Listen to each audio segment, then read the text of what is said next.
Boa noite, pessoal. Me pediram para falar com vocês sobre o livro Evangelho segundo o Espiritismo. Capítulo 16, não se pode servir a Deus é mamon. Quem tem vindo na segunda-feira já viram o Tiago falar desse capítulo, a Edna, e hoje nós vamos encerrar esse capítulo então. Evangelho, todo mundo sabe. Evangelho é um gênero de literatura do cristianismo primitivo. São 4 os evangelhos canônicos: Mateus, André, Lucas e São João. Mas além desses 4 evangelhos que são aceitos pelos católicos, pelos protestantes, nós temos vários outros evangelhos que são considerados apócrifos. Desde a época que esses evangelhos foram escritos, a partir do ano 50, cada um que ia fazer uma cópia ou uma tradução, era tudo feito à mão. O cara fazia aquilo de acordo com o que ele acreditava. Então, esses evangelhos que nós temos na Bíblia estão muito mexidos, tá? Todas as Bíblias em português estão muito mexidas, tá? De acordo com aqueles que fizeram aquela tradução, acreditam. Em 1947, um pastor no Oriente lá se abrigou de uma tempestade numa gruta e ele encontrou vários potes de barro com vários pergaminhos. Ele, analfabeto, não sabia o que ele tinha em mãos, levou aquilo para casa e estava usando para acender o fogo. Passou um historiador naquela região, Nag Hammadi, e viu que aquele documento era muito antigo. Comprou aquilo tudo dele e quando ele foi estudar, ele viu que eram documentos do 1º século. Provavelmente esse pastor tinha descoberto uma biblioteca dos essênios. Então, hoje em dia, se vocês entrarem na internet, esses evangelhos apócrifos estão disponíveis. É difícil de entender, eles não estão completos, precisa fazer toda uma análise, mas são documentos do 1º século, muito pouco mexidos, tá? Então eu estou falando isso tudo para vocês, para falar do Espiritismo. Os espíritos superiores que trouxeram a doutrina, eles pegaram trechos do Evangelho que está na Bíblia, dos Evangelhos canônicos. Mas não pegaram tudo, pegaram trechos significativos e que não estavam muito mexidos. Vamos falar um pouquinho de Espiritismo. Nesse livro aqui, Cartas e Crônicas, é uma psicografia do Chico Xavier pelo Espírito Irmão X. Esse Espírito Irmão X, quando encarnado, era Humberto de Campos. Os primeiros livros ele escreveu pela mediunidade do Chico como Humberto de Campos. Mas a família dele entrou na justiça querendo direitos e ele achou ridículo o que a família dele estava fazendo e passou, a partir de então, a assinar como Irmão X. Nesse livro aqui são várias crônicas. Num dos capítulos ele fala de um encontro de Kardec e Napoleão. 31 de dezembro de 1799, ia ser a passagem do século XVIII para o século XIX. Espiritualidade superior tinha planos. Fez uma reunião no plano espiritual, onde foram convocados encarnados e desencarnados que tinham tarefas importantes para fazer nessa tarefa que a espiritualidade queria programar. Isso tudo preparação para o 3º milênio, tá? Mas isso já começou então em 1799. A França, vocês sabem, teve uma revolução onde aqueles antigos imperadores foram parar na guilhotina, mas o povo que ganhou a revolução fez uma democracia onde a França foi dividida em departamentos e a ambição do povo que foi selecionado para escolher aqueles departamentos era muito grande e a guilhotina não parou não. Então foi um banho de sangue na França. A França adquiriu um karma pesado aí porque a revolução foi complicada, tá? Eu estou falando isso tudo para falar de Napoleão. Nessa época que eu falei, Napoleão estava encarnado ainda. Mas em desdobramento, ele compareceu nessa reunião. Chegou lá, ele já era primeiro cônsul na França, já estava famoso, chegou lá todo cheio de pompa, o pessoal tinha reservado uma poltrona, ele todo cheio de pompa, cenando para um, para outro, Napoleão Bonaparte. Quando surgiu uma via de luz e começaram a chegar espíritos superiores nessa reunião. Esses espíritos iam se materializando quando chegavam nesse castelo no plano espiritual, e um desses espíritos, ele tinha uma tiara de luz, um cedro, se via que era um cara importante, tá?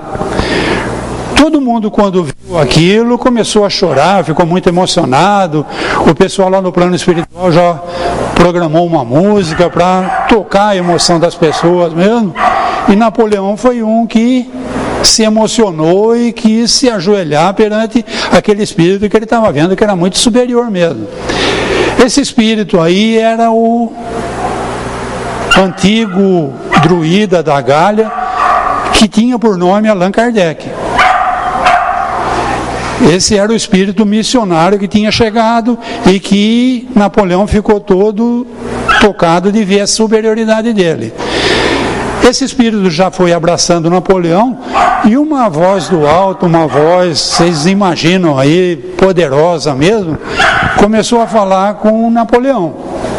Que Napoleão já tinha sido um imperador romano, um homem muito poderoso, mas que ele estava reencarnado e ele reencarnou numa ilha para ele amansar um pouquinho esse ego dele, porque a espiritualidade contava com ele para apoiar esse espírito missionário que iria reencarnar. Então essa voz, provavelmente o espírito de verdade, na verdade o Humberto de Campos disse que era o espírito de verdade que estava falando, tá? Eu não sei se vocês sabem, a equipe espiritual que trouxe para nós a doutrina dos espíritos era liderada pelo espírito de verdade. Analisando as falas desse espírito de verdade, eu, por exemplo, acredito que é Jesus, mas tem uma corrente de espíritos que também analisou e acredita que não é Jesus. Não interessa, é da esfera crística, o cara é bom, tá? É da esfera crística. Esse cara, então, falando para Napoleão que ele tinha essa tarefa de apoiar esse apóstolo que iria reencarnar. Kardec, então, continua apoiando o Napoleão até ele retornar ao corpo. Quando ele retornou ao corpo, vocês sabem a história do Napoleão Bonaparte. Ele esqueceu tudo o que ele viu lá, né? Porque a sede de poder dele continuou enorme, tá? 1804, então, reencarna Allan Kardec, no interior da França, com o nome de Hippolyte Léon Denis Riveiro. E Napoleão, em 1804, antes de Kardec nasceu em outubro, e em maio, ele se autocoroa como imperador novamente. Quer dizer, aquela Revolução Francesa, então, igualdade, liberdade, fraternidade, ficou um pouco para trás. Napoleão, nessa coroação, até então a Igreja Católica, o Papa, coroava os reis da Europa. Ele, num gesto simbólico, tomou a coroa da mão do Papa e se autocoroou. Então o recado dele era bem claro, tá? A Igreja não vai se meter no império que eu estou me fazendo imperador aqui não, tá? E vocês viram então a história do Napoleão Bonaparte. Hippolyte Léon Denis Riveiro, o menino que recebeu o espírito do Allan Kardec, que foi Allan Kardec, agora é o Riveiro. 1807, ele estava com 3 aninhos. Ele nasceu em 1804. O pai dele estava nas tropas de Napoleão quando Napoleão resolveu atacar Portugal. Só que Napoleão resolveu ir pelo sul. A geografia é muito complicada naquela região. O exército de Napoleão teve grandes perdas. Atrasaram, quando chegaram em Portugal, os reis portugueses já estavam nas naus vindo para o Brasil. Isso é a história do Brasil também, tá? Só que Nessa campanha aí, o pai do Hipólito Leão Denizar foi dado como morto, tá? Mas a família do Hipólito e do menino tinha posses. Eles venderam propriedades que eles tinham no interior da França e pagaram a estadia dele no castelo de Yverdon, na Suíça, onde ele foi estudar com Pestalozzi. Pestalozzi era o que tinha de mais moderno em pedagogia, até hoje, tá? Na época que se educava com castigos corporais, ele já pregava que a educação tinha que ser feita com amor. Com 19 anos, o Hipólito já está formado e ele se estabeleceu em Paris. Paris era cidade luz, as melhores cabeças estavam ali. Os espíritos que iriam fazer a transformação do planeta para o terceiro milênio estavam ali. Vocês, se pegarem a história, vão ver que arte, ciência, tudo, as melhores cabeças, a grande transformação que teve no mundo foi nessa época aí. Ele era bacharel e ele começou a trabalhar com educação. Conheceu a sua esposa, que também é uma figura importante, que as pessoas do espiritismo não falam da... Ele chamava carinhosamente de Gabi, tá? Então, Hipólito e Gabi, os dois dando aula, fazendo cursos, fundaram um instituto de educação na França que foi um sucesso, tá? Aquilo do Império não servia, aquilo da Revolução, as ingerências do Napoleão, a coisa estava complicada. O Kardec, o Hipólito, não era Kardec ainda, com a metodologia que ele aprendeu com Pestalozzi, fez um instituto de educação que foi um sucesso. Ele e a esposa cuidavam da parte pedagógica, davam aulas, ensinavam as crianças e deixaram a parte das finanças com um parente. O parente era viciado em jogos, perdeu tudo, tá? Então vieram os credores e deixaram Hipólito na pindaíba também, tá? Perdeu tudo também. Mas espírito de valor, vocês viram lá que o cara não era fraco não, era o antigo druida da Gália que estava ali. Ele começou a trabalhar dia e noite, continuou dando aulas, inclusive cursos gratuitos para auxiliar, faziam caridade, e trabalhando dia e noite, traduzindo obras clássicas do alemão para o francês, escrevendo livros didáticos, teve vários livros adotados pela Universidade da França, se reergueu. Para vocês terem ideia, então, do espiritismo, por enquanto é o Hipólito Leão Denizar veio, educador, e ele tinha também 30 anos de experiência como pesquisador de magnetismo animal. Ele trabalhava com curas e imposição de mão, hipnotismo, 30 anos de experiência ele tinha. E nesse meio que ele pesquisava, tinha amigos que ele considerava muito. E esses amigos convidaram ele para ir numa reunião, onde as mesinhas rodavam, respondiam perguntas e não sei o que. Ele duvidou um pouco e acabou indo, ele e a Gabi. Quando eles foram, então eles tomaram contato com o Espírito de Verdade. Lembra que eu falei lá atrás que falou para o Napoleão que ele tinha que apoiar, que o Hipólito iria nascer? Então o Hipólito agora, com 55 anos de idade, ele teve o primeiro contato com o Espiritismo. Nesse primeiro contato, os espíritos superiores... Por que eu estou falando superiores? Eu pego um livro aqui na livraria para ler, ou na biblioteca, e eu vejo lá, psicografado, espírito tal. É um livro espírita? Tem que tomar cuidado, tá? Um espírito católico, quando morre, ele continua sendo um espírito católico. Um espírita, um encarnado, uma alma, uma pessoa que desencarna como protestante, ele continua sendo um espírito protestante. Quem são os espíritos espíritas?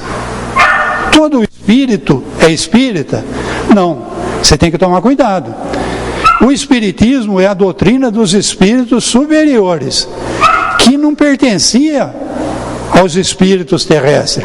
Então, esse espírito de verdade, esse trabalho da codificação da doutrina, foi tudo um planejamento para trazer para nós, espíritos e encarnados, a doutrina dos espíritos superiores. Tá? Então, quando você pega um livro e você vê lá que o escritor é Allan Kardec, Chico Xavier e outros, tá? Você tem certeza que você está pegando um livro espírita.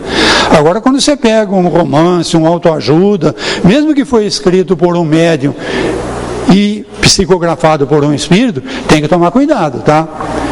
Não é, com certeza, um livro espírita. É um livro escrito por um espírito. Fecha o parênteses, voltamos então. Allan Kardec, quando ele estava nessa reunião com o Espírito de Verdade, ele ficou sabendo que ele tinha sido druida, que ele tinha sido Allan Kardec, e ele então adotou esse pseudônimo para lançar os livros dele. O primeiro foi o Livro dos Espíritos, o Mário já falou alguma coisa para vocês, é um livro formidável, perguntas e respostas, 1019 perguntas, e as respostas dos espíritos superiores para aquelas questões. Esclarece muito, mas não esclarece tudo, porque tem uma hora que os espíritos falam, vai com calma que não tem condição de vocês entenderem isso ainda não. Segundo o Livro dos Médiuns, é uma continuação do Livro dos Espíritos, só que mais voltado a orientar aqueles que querem pesquisar espíritos, aqueles que querem se comunicar com os espíritos, como organizar grupos. O Livro dos Médiuns, tá? Formidável também. O terceiro é esse daí, o Evangelho segundo o Espiritismo.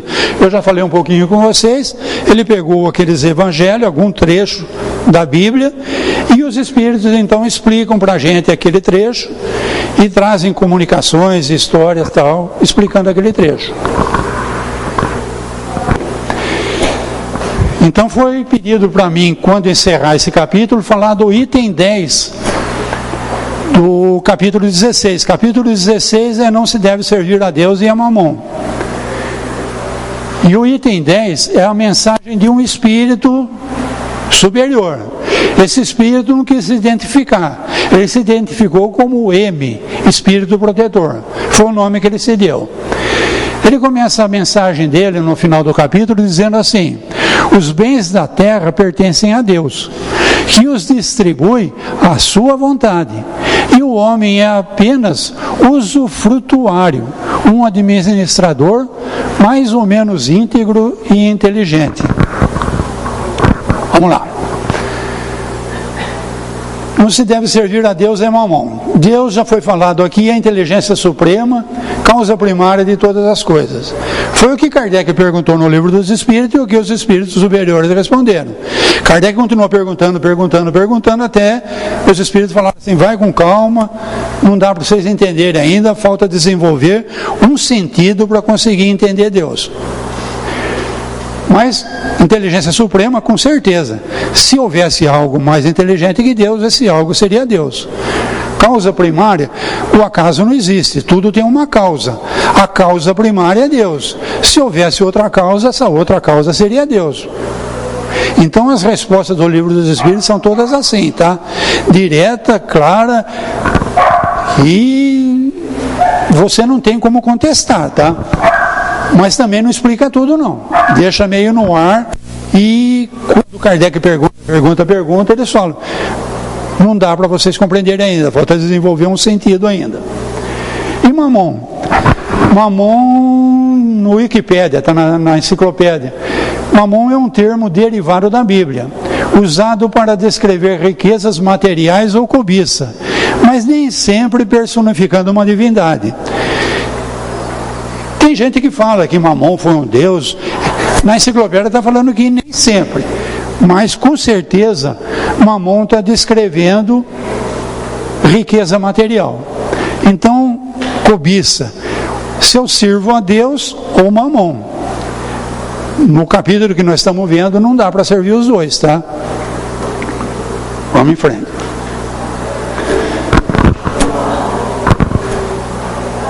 Nem tudo que tem é de Deus. Vamos entender um pouquinho isso daí. Para entender Deus, as coisas materiais, as riquezas, nós vamos ter que pesquisar um pouquinho a criação. Quando a gente fala em criação, a gente pensa logo na Gênese de Moisés, a história do Adão. Kardec perguntou para os espíritos na pergunta 50, a espécie humana começou por um único homem? O Adão. Os espíritos superiores respondem, não, aquele a quem chamais de Adão não foi nem o primeiro nem o único que povoou a terra. Então o que Moisés escreveu não vale nada, está tudo errado. Vamos com calma. A Bíblia, o primeiro livro, que é a Gênesis, o primeiro livro da Bíblia, é um livro de muito conhecimento prático, útil, que tem que ser interpretado. Moisés, vocês sabem, era um filho de uma hebreia que pôs no lago, a princesa pegou, levou para o castelo e ele foi criado no castelo junto com os faraós, os sacerdotes do povo egípcio. Esse povo tinha um conhecimento formidável, tá? Até hoje nós não compreendemos ainda, quando a gente vai pesquisar aquelas pirâmides, aqueles hieroglifos, tem muita coisa ali que a gente ainda não consegue entender até hoje, porque nós somos descendentes dos hebreus. Provavelmente esse povo egípcio que tinha esse conhecimento todo, nem está mais aqui no planeta, tá? Mas Moisés tinha esse conhecimento. Só que Moisés, quando escreveu, ele não escreveu para os egípcios, ele escreveu para os hebreus, que era escravo dos egípcios, um povo que não tinha o conhecimento que ele tinha. Então, assim como Jesus escreveu em parábolas, inventou uma historinha para explicar o que o povo não tinha condições de entender ainda, ele inventou a história do Adão, da Eva. Mas vamos lá que tem conhecimento, tem muita verdade ali.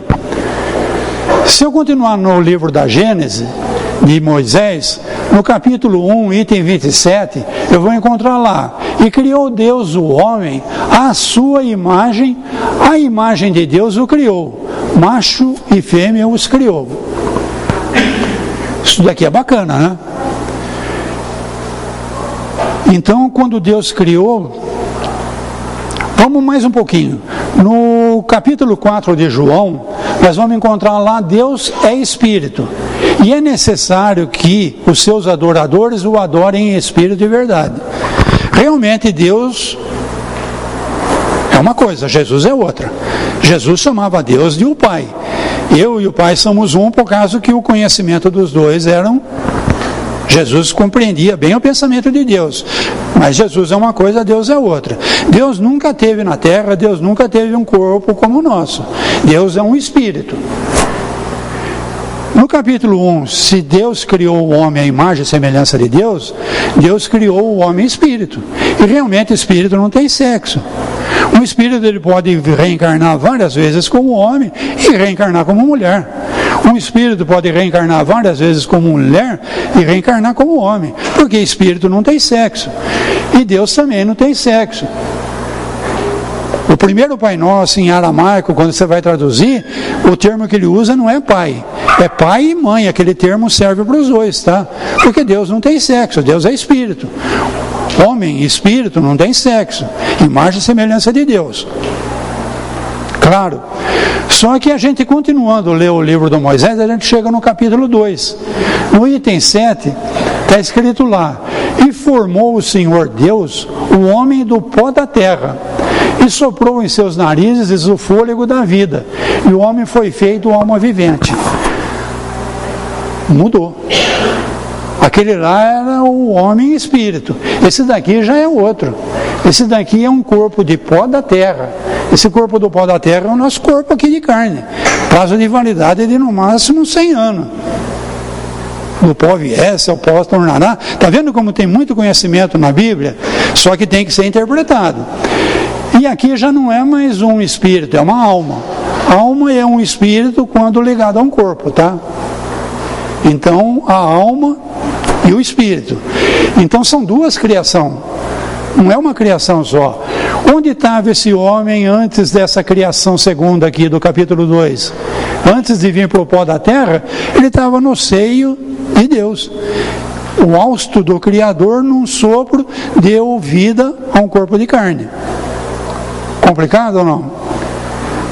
Ninguém fala muito isso, mas está na Bíblia, tá?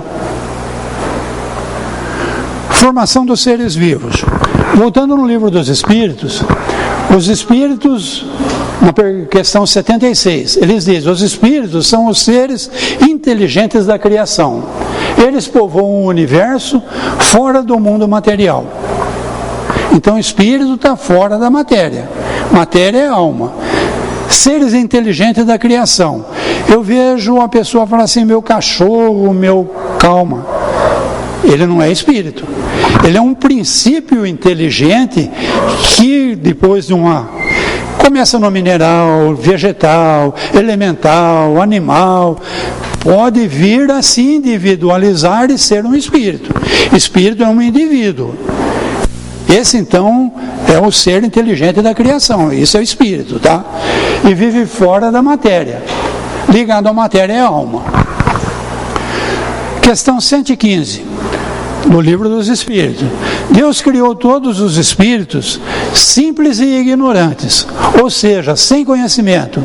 Deu a cada um deles uma missão, com o fim de os esclarecer e progressivamente conduzir à perfeição, pelo conhecimento da verdade e para os aproximar dele.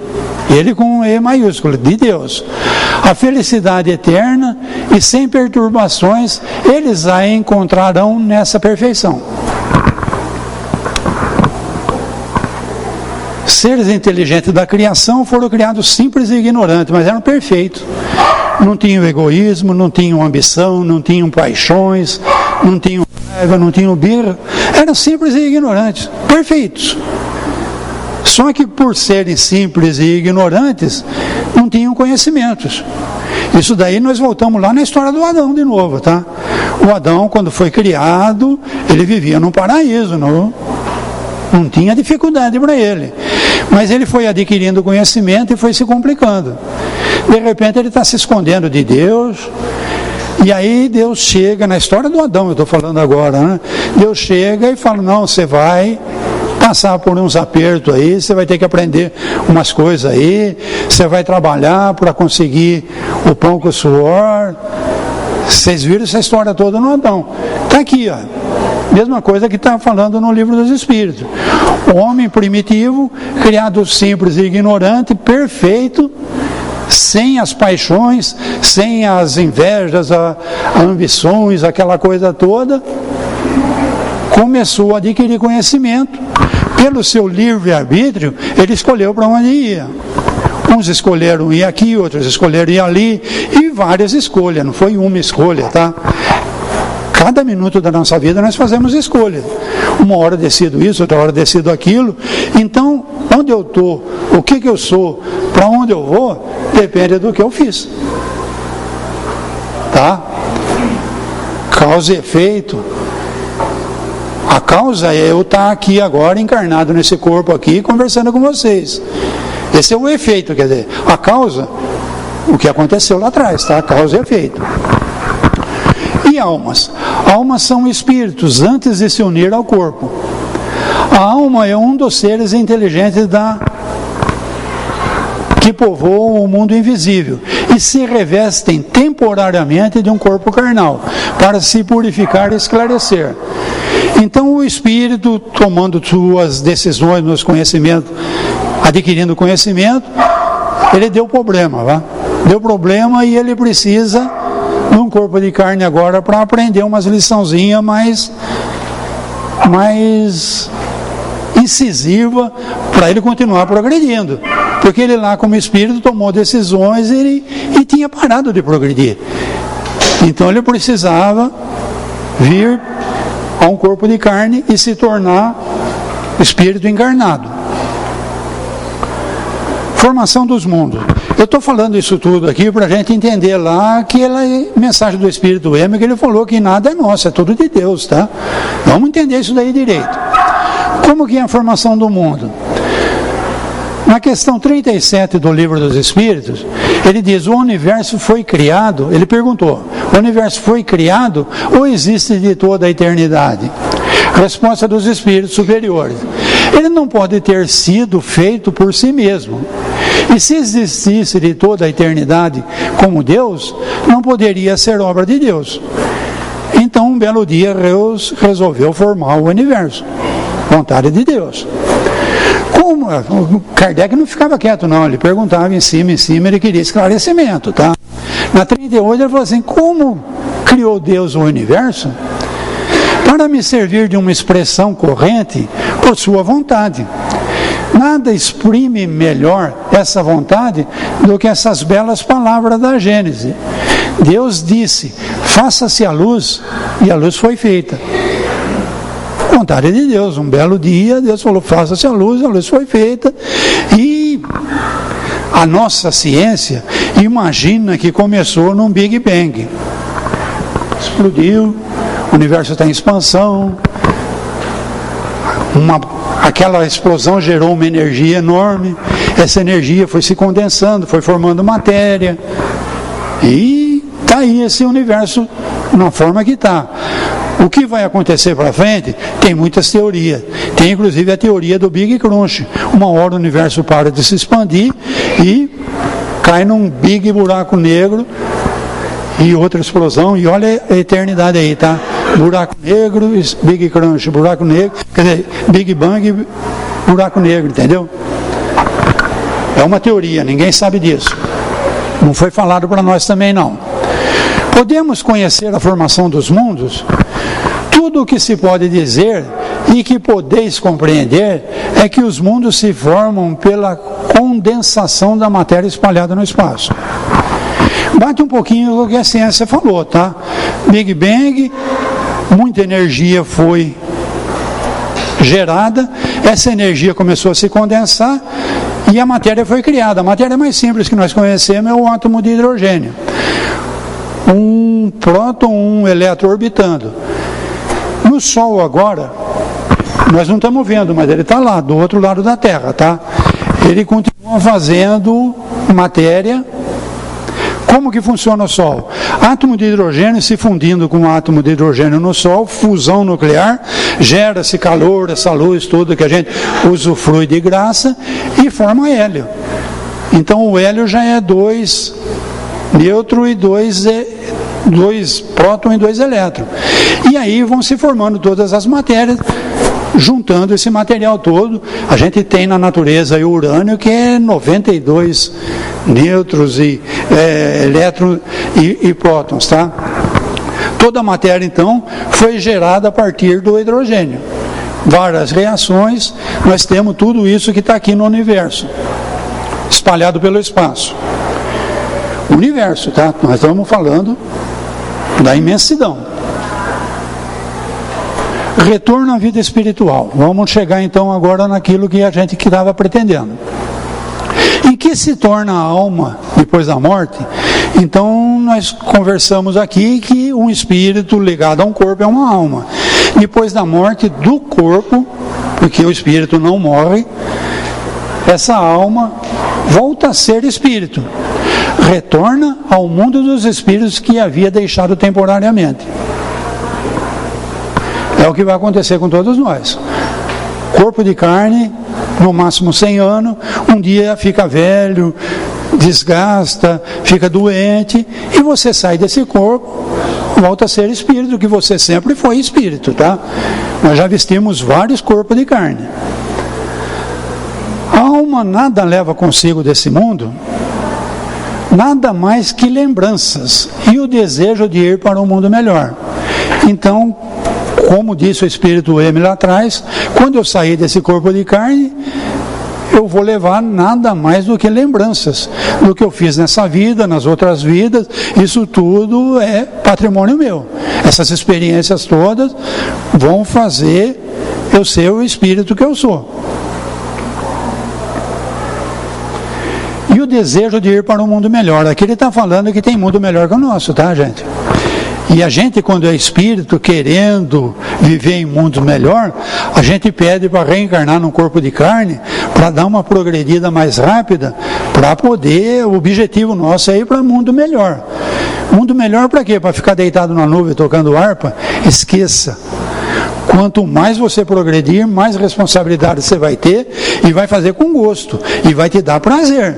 Você vai ter o prazer de fazer um trabalho de responsa, tá? Porque nós somos imagem e semelhança de Deus. Um dia nós vamos estar ali com Deus, co-criadores, tá? Em que sentido se deve entender a vida eterna? Volta para a vida eterna. Como que eu vou entender a vida eterna? É a vida do Espírito, que é eterna. O Espírito não morre, não fica doente. Espírito, a do corpo é transitória, é passageira. Quando o corpo morre, a alma retorna à vida eterna. Não falei nenhuma novidade até agora, né?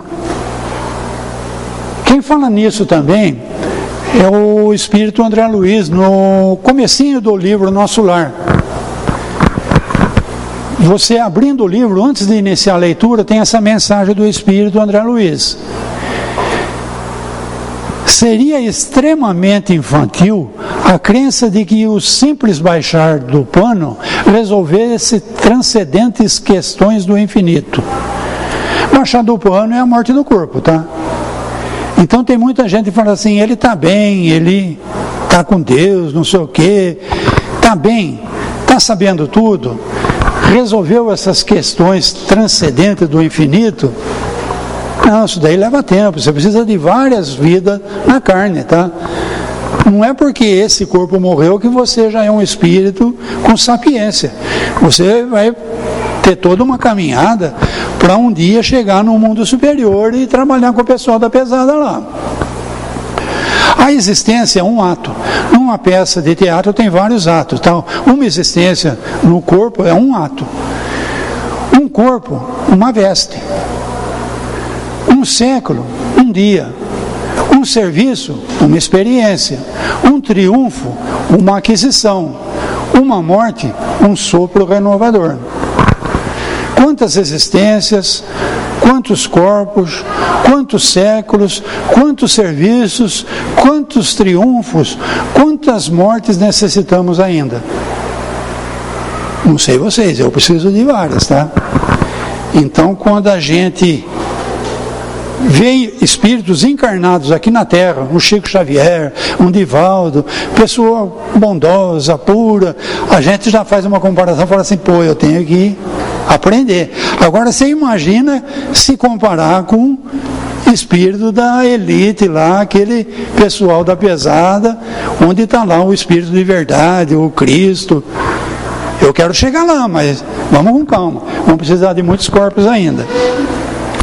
Para encerrar então, concluindo, Deus permite que pelos esforços, coragem, isso daqui é o Espírito M que está falando, tá? Lembra lá do comecinho, que ele falou que a gente saindo da terra não vai levar nada, tá?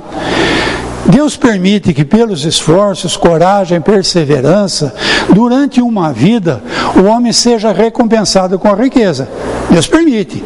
Se eu for perseverante, trabalhador, estudioso, esforçado, é possível que eu seja brindado, recompensado com a riqueza. Se eu utilizar a riqueza para servir apenas à satisfação dos meus sentidos, do meu orgulho, ela se torna um motivo de queda. Melhor seria não ter possuído a riqueza, pois perde o que ganhou e anula todo o mérito de seu trabalho. E, quando deixa a terra, Deus lhe dirá, já recebeu sua recompensa. Então, é permitido eu constituir riqueza. Mas se eu sirvo a Deus, eu não sirvo a Mamon, eu uso essa riqueza para gerar progresso, para gerar trabalho, para gerar conforto para os meus irmãos. Eu tenho uma intenção elevada, né, para utilizar aquela riqueza. E parece que a coisa vai, e aquilo que eu faço tem sucesso, e é útil, porque eu estou trabalhando seguindo orientações de espíritos elevados. Estou fazendo uma obra de progresso, estou colaborando com os espíritos mais elevados da criação. Agora, se eu uso a minha riqueza para atender os meus sentidos, meus prazeres, meu egoísmo, minha vaidade. Então, espiritualmente, eu estou decaindo. Deu o meu horário, está claro o que eu falei bobagem, vocês não concordam com alguma coisa? Tá bom? Você gostou? Deixe seu like, inscreva-se no canal, acione o sininho.